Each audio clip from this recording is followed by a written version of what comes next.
Welcome to Revolution Weather. Please like, subscribe and share.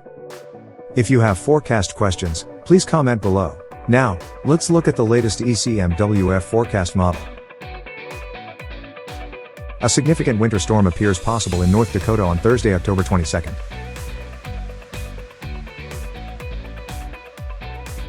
This includes for potential of snow totals approaching a foot of snow. However, it's way too early to know what to expect and things can quickly change.